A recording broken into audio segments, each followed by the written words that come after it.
Most people assume federal disability aid is a uniform safety net.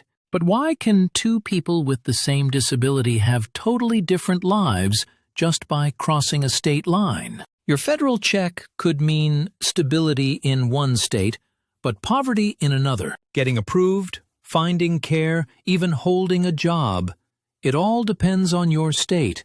We're exposing this disability lottery, breaking down the state factors in money, healthcare, and daily life. Let's start with the basics. SSDI and SSI are federal programs. They are meant to provide income support anywhere in the U.S. But that federal foundation is just a starting point. The first crack in the system appears during the application. While the rules are federal, state-run agencies called Disability Determination Services make the actual decisions. State differences in funding and staffing mean approval rates and wait times vary wildly. Your odds change by location. So getting approved is different. But once you are, the payment is the same, right? Not exactly. How can one SSI check be bigger than another? The answer is state supplementary payments. Some states add their own money to the federal SSI payment. Many others offer nothing at all. That small boost is just the tip of the iceberg. The biggest source of disparity is Medicaid, a joint federal-state program. Take-home and community-based services, or HCBS waivers. These let people get care at home instead of institutions. They are optional for states. This means states control funding and availability. You could get services quickly in one state or wait for years on a list in another.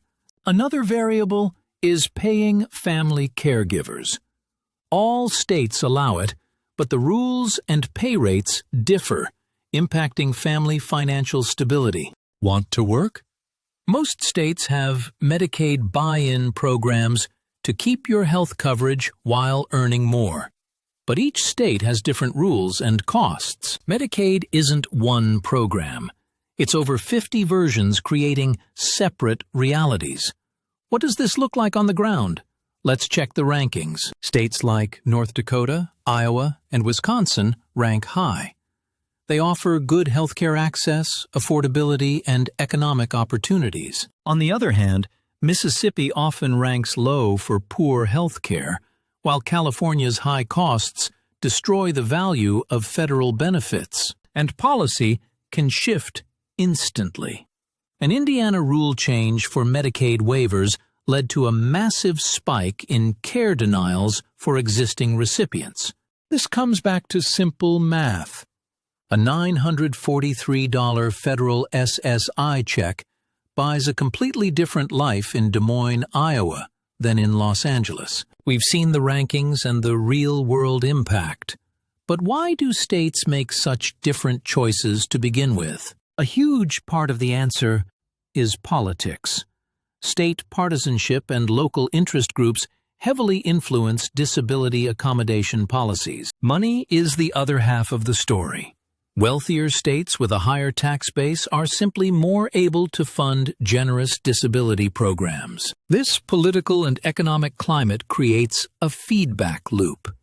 But what about life beyond a government check, like finding a job or an accessible home? The employment rate for people with disabilities differs enormously between states, often tied to the strength of vocational rehab programs. The same is true for life's basics. Accessible housing and reliable public transport depend entirely on state and local investment. So, how do all these pieces, jobs, housing, and policy fit together?